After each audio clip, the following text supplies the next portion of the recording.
What's toasting के अंदर सबसे पहले मैं आपको इंट्रोड्यूस कराना चाहूँगी with the senior analyst, journalist and a writer we have on a zoom call who is joining us. अस्सलाम वालेकुम जाहिद हुसैन साहब। जी वालेकुम सलाम। क्या हाल है क्या आपका? बिल्कुल ठीक है, आप बिल्कुल बताइए। ठीक ठाक। अच्छा, तो आज आपके लिए आज आपके लिए मेरे पास एक सवाल है कि आपको क्या लगता है कि कितना सिग्निफिकेंट है ट्रंप की वार्निंग टू इज़राइल कि वो ईरान को अटैक ना करे, एंड ट्रंप के पास क्या लेवरेज है? Can he do this? Will it be effective? देखिए, मैं इसको वार्निंग को बहुत ज़्यादा कोई वो नहीं देता हूँ, क्योंकि एक ये है कि इजराइल की जितनी भी कार्रवाइयाँ रही हैं इस दौरान में, और न सिर्फ ईरान में बल्कि गाज़ा में भी जो एक जेनोसाइड चल रही है, उसमें सब की जो है अमेरिका की हिमायत है। उसके बगैर कोई भी इजराइल कोई इस किस्म की कार्रवाई नहीं कर सकता था। बिल्कुल। अब ये ज़रूर है कि बाज़ दफ़ा कोई इख्तलाफ पैदा होते हैं, जैसे कि एक इजराइल के नेतन्याहू के ख़ास तौर पे जो उनका एक बहुत ही एग्रेसिव अंदाज है, तो बाज़ दफ़ा क्लैश उनके साथ एक पर्सनल क्लैश ज़रूर हो सकता है।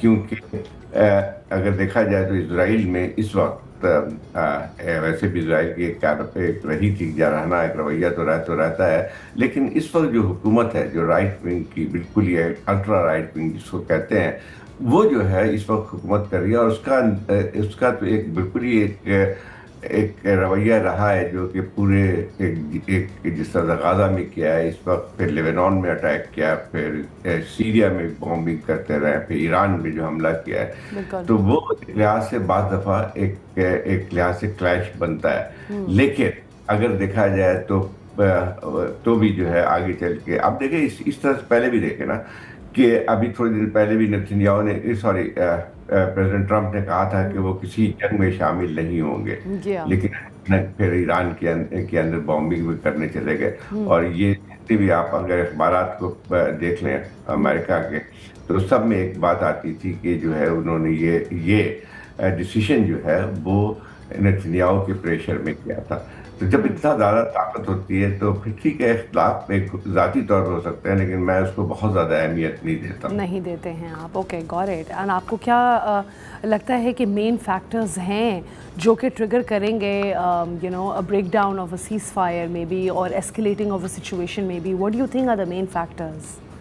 देखिए, एक पूरे सीज़फायर को अगर देखा जाए तो यकीनी तौर पे ये कह सकते हैं कि ईरान पे हालांकि 12 दिन की जंग थी, और ईरान को उन्होंने एक हद तक मिलिट्री ताकत को कहते कि ट्रिपल कर दिया था, लेकिन ईरान ने भी एक वाजे कर दिया था कि वो इस किस्म की ताकत रखता है कि वो इस पर रिटेलिएट कर सकता है। अगर आप देखें कि इसराइल के अंदर बिल्कुल। जितने भी हमले हुए, उसके बावजूद इसके कि पूरी उनकी मिलिट्री लीडरशिप को वाइप आउट कर दिया था इसराइल ने। बिल्कुल। लेकिन इससे ये चीज़ ज़रूर थी कि पहली दफ़ा इसराइल को तकरीबन उनकी पूरी हिस्ट्री में 73 के बाद से पहली दफ़ा इस किस्म की हालात का सामना करना पड़ा है, जहाँ पे उन शहरियों पे भी हम शहरों पे हमले हुए थे और ये सारे कुछ होता रहा।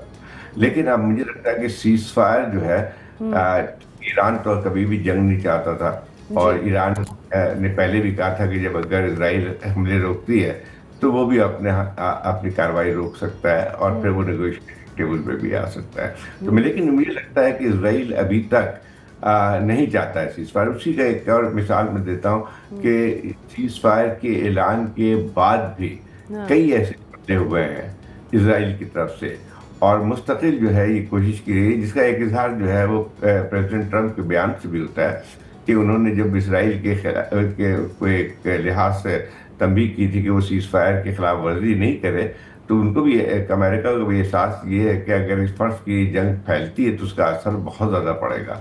तो ये इस वक्त बहुत ही जिसको कहते हैं टेंटेटिव पीस सीज फायर है, और कुछ भी मेरे ख्याल किसी वक्त भी वो टूट सकता है, और ख़ासतौर पे उसकी सारी जिम्मेदारी इसराइल पे आती है, क्योंकि बिल्कुल। ईरान उसमें नहीं है कि ये जंग जारी रहे। बिल्कुल, एब्सोल्युटली। और आपको लगता है कि ये बहुत टेम्पररी सीज़ फायर है, is the message we take from it?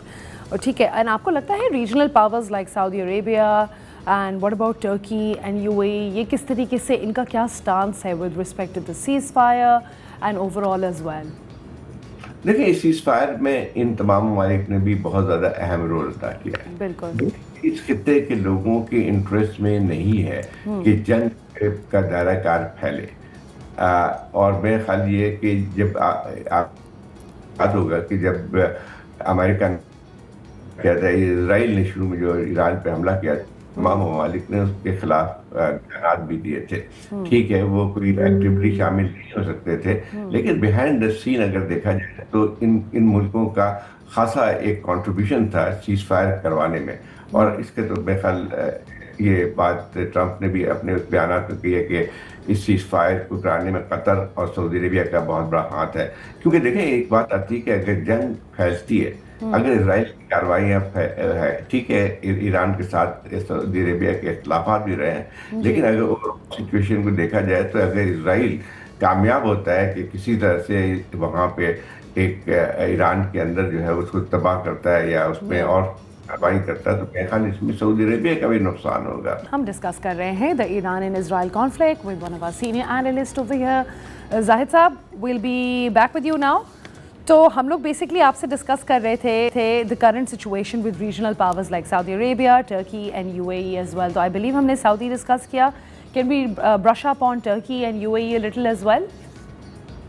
जी, देखिए, ये तमाम ममालिक जो है इसमें अगर देखा जाए, जैसे मैंने पहले कहा कि टर्की का एक बहुत अहम रोल है पूरे खित्ते की सियासत में। और इस वक्त अगर देखा जाए तो एक वो नेटो का मेंबर भी है, उसके ताल्लुकात अमेरिका से भी अच्छे हैं। और इसीलिए देखें कि बहुत सारे ऐसे जो मुज़ाकरात हो रहे हैं, जैसे यूक्रेन रशिया के मुज़ाकरात इस वक्त कर रहे हैं, जो कि अमेरिका की ही एक लिहाज से मर्जी से हो रहे हैं, तो वो वही टर्की में हो रहे हैं। तो एक लिहाज से ये तमाम ममालिक जो हैं उनका अपना एक असर रसूख भी है। और मेरा ख्याल ये है कि इस खित्ते के अंदर इन सब ममालिक का ये दो इंटरेस्ट कोइंसाइड करते हैं। इख्तलाफात हैं सब में आपस के भी, लेकिन दो तीन बहुत होते हैं, जैसे कि एक खित्ते के अंदर कोई जंग ना हो, ना एक। नंबर 2 ये है कि अगर इसराइल की जारहाना कार्रवाइयाँ रहती हैं आगे, तो सब इन ममालिक सबको आगे चल के ख़तरा होता है। अब हालांकि ये बात कह सकते हैं कि जो गाज़ा में जो कुछ हो रहा था 1-1.5 साल से इसराइल की, उसमें इन ममालिक की खामोशी जो थी उसने इसराइल को एक हद तक तक़वियत भी दी है। लेकिन वो मेरा ख्याल ये है कि इन सब की अपनी अपनी मसलियत भी होती हैं और सही नहीं है, मैं उसकी वो नहीं कर रहा हूँ। और लेकिन ये ज़रूर है कि इसके बावजूद कि वो खामोश रहे हैं गाज़ा के मसले पे, और चूँकि उनके एक अमेरिका के साथ भी इंटरेस्ट है, सऊदी अरेबिया के, यूएई के बहुत अच्छे ताल्लुकात हैं अमेरिका से। और आपको याद होगा कि ट्रंप आए थे वहाँ पे, मैं ख्याल उनका पहला गैर मुल्की दौरा था प्रेसिडेंट बनने के बाद, तो उसमें उनको जो जिस तरह का इस्तेमाल किया था उसका कोई मिसाल पहले नहीं मिलती है। तो ये तमाम इस वक्त आज की दुनिया जो है अगर हम देखें तो उसकी यानी एक मल्टी पोलर वर्ल्ड। हाँ, and the borders, yes absolutely. And आपको क्या लगता है कि ईरान किस तरीके से इस सीज फायर को ले रहा है? क्या Iran is looking at it as a genuine opportunity for de-escalation, or do you feel like as if ये overall एक बहुत tactical किस्म का पॉज लग रहा है हमें? देखिए, एक ईरान की अगर आप देखें तो ये मेरे ख्याल एक बावजूद इसके कि इस पे नहीं सब इसराइल का, अमेरिका का बहुत दिनों से ये है कि इसराइल की न्यूक्लियर वेपन प्रोग्राम जो है उसको नहीं बनने देना चाहिए। लेकिन अगर सही तौर पे देखा जाए तो इसराइल कभी भी न्यूक्लियर वेपन प्रोग्राम नहीं करना चाहता। उनके पास न्यूक्लियर प्रोग्राम ज़रूर है, जिसका मकसद ये था कि वो पुरअमन जिसको कहते हैं उस लिहाज से, और वो एक लिहाज से और रखना चाहते हैं अपने पास। तो उसमें ये ईरान ने अपने तौर पे कभी भी मुज़ाकरात से इनकार नहीं किया है। और ये अगर आप लोगों को याद होगा कि 2015 में जब ओबामा एडमिनिस्ट्रेशन के अंडर में अमेरिका में, तो 2000 तो उसमें एक मुआहदा हो गया था ईरान के साथ, न्यूक्लियर डील कहलाती है वो, तो उसमें जिसमें इस न सिर्फ अमेरिका शामिल था बल्कि 5 जो और जो एक लिहाज से न्यूक्लियर वेपन कंट्रीज हैं वो भी शामिल थे, जिसमें चाइना, रशिया, बरतानिया, फ्रांस, जर्मनी, ये सब के सब शामिल थे। और वो अच्छी तरह जो है उससे ये बात तय हो गई थी कि उसकी ईरान के जो प्रोग्राम है, न्यूक्लियर प्रोग्राम है, उसकी मॉनिटरिंग भी जारी थी। और उसमें ये तय हो चुका था कि वो एक हद तक यूरेनियम की इनरिचमेंट नहीं करेगा। देखिए यूरेनियम की इनरिचमेंट जो है वही हथियार बनाने की तरफ जाती है। जी। तो उसमें एक और ईरान ने उस पर बहुत सख्ती से अमल दरामद भी किया। ईरान का इस वक्त देखें जंग में जाने का कोई कोई है इरादा ही नहीं। नहीं। जी। ईरान के ऊपर 40 साल से जो सैंक्शन लगे हुए हैं, उसने खासी इनकी एक इकॉनमी को एक हर्ट किया है। अभी भी बहुत सारी ऐसी पाबंदियां हैं कि तेल कहाँ बेच सकते हैं, कहाँ नहीं जा सकते हैं। उनके ऊपर जो है हर दफ़ा कोई ना कोई नया सैंक्शन लग जाता है। तो ईरान का सबसे बड़ा इंटरेस्ट ये है कि वो मुज़ाकरात करे, और उसके साथ साथ जो है उसकी एक और भी चीज़ है, सैंक्शन ख़त्म हो जाए। और अगर ईरान में सैंक्शन ख़त्म होते हैं मुज़ाकरात के ज़रिए, तो मेरे ख्याल ईरान के लिए इससे अच्छी कोई बात नहीं होगी। तो ईरान का कोई भी इसमें एक लिहाज से जो इंटरेस्ट है कि वो अमन कायम रहे, और कोई भी ऐसा इंटरेस्ट नहीं है कि सीज़ फायर की वायलेशन हो। Okay great, thank you so much. I think आपने बहुत अच्छे तरीके से ये एक्सप्लेन कर दिया। Whereas you know yesterday, if you think about it, I was reading in one of the articles where Iran was perhaps trying to be a little like North Korea as well. आपको लगता है, is it true? I mean, I know it might not be as relevant, but when we look at its nuclear understanding कि North Korea भी बहुत एक isolated तरीके से था, but it still made a lot of world leaders actually respect it. तो आपको लगता है will that ever come for Iran अगर sanctions हट जाते हैं, and if Iran is in an economically and politically better situation, will that really benefit? देखिए north Korea और ईरान में बहुत ज़्यादा फर्क है। नॉर्थ कोरिया यकीनी तौर पे आज ऐसा है कि जिस तरह की हुकूमत है उसमें ठीक है, उसके रशिया और चाइना के साथ ताल्लुकात ज़रूर हैं, और वो तो एक लिहाज से अनडिक्लेयर्ड न्यूक्लियर कंट्री बन चुका है। अच्छा, लेकिन ईरान के देखें एक बहुत ही सेंट्रल हैसियत है इस पूरे इलाके में। ईरान की आप के लिहाज से देखें, रकबे के लिहाज से देखें, फिर उसके बाद ये है कि जो ये तेल का सबसे बड़ा ज़ख़ीरा उस मुल्क के अंदर मौजूद है। तो ये तमाम चीज़ें जो है ईरान को बिल्कुल, अच्छा खित्ते को देख लें पूरी, तो ईरान की तो बहुत ही मुख्तलिफ है। ठीक है, वहाँ पे ऐसी कोई इख्तलाफ कर सकते हैं उनकी सियासी तौर पे, जो जिस हुकूमत रही है वहाँ पे बहुत सारे जो पाबंदियाँ भी हैं, और उसके ऊपर जो है अंदरूनी तौर पे बहुत ज़्यादा इसकी मुखालफत भी होती रही है। तो दो अलग अलग चीज़ें, एक अंदरूनी तौर पे जो है वो लोगों के ख्यालात इख्तलाफात अपनी जगह पे हैं, लेकिन जहाँ पे बैरूनी एक मदाखलत की बात आती है तो फिर ईरानियंस इकट्ठा होकर खड़े हो जाते हैं। लेकिन इस वक्त ईरान के दो मसले हैं कि सैंक्शन ख़त्म हो, और एक हद तक जो है वो फिर जो एक लिहाज से इंटरनेशनल कम्युनिटी के एक हिस्सा बने।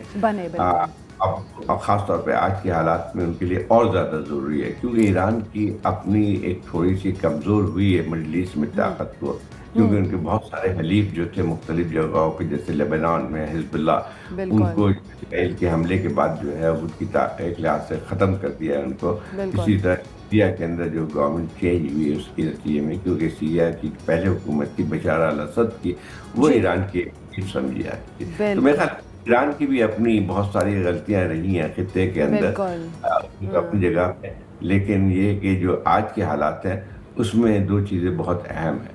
एक तो जंग को आगे बढ़ने से न सिर्फ ईरान मुतासर होगा बल्कि पूरा खित्ता मुतासर होगा। अच्छा, लास्ट इनमें जाहिद साहब, अगर मैं आपसे एक एंडिंग मैसेज लेना चाहूँ with respect to the importance of strategic importance that perhaps Pakistan needs to make, तो आप क्या एज एन एंडिंग मैसेज मुझे देंगे कि what should we be watching out in the coming weeks? What's Pakistan's foreign policy going to B?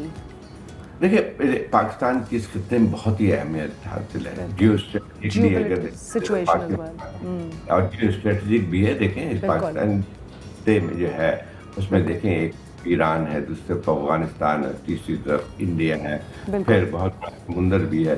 तो उसमें जो है वो इस वक्त जो जियो पोलिटिकल सिचुएशन है उसमें पाकिस्तान की एक अहमियत है, और इसी वजह से पाकिस्तान को ज़रूरत इस बात की है कि अपनी खारजा पॉलिसी को इस तरह तरतीब दे कि एक बैलेंसिंग हो चाइना के साथ हमारे स्ट्रेटजिक रिलेशनशिप, और ये जरूर है कि हमारे अमेरिका के साथ भी ताल्लुकात अच्छे होने चाहिए, लेकिन और भी हमें इसमें चीज़ रखनी चाहिए कि हमें ऐसा बैलेंस रखना चाहिए कि हम किसी खित्ते की जंग में मुलव्विस ज़्यादा ना लें। एग्जैक्टली, या विद बैलेंस।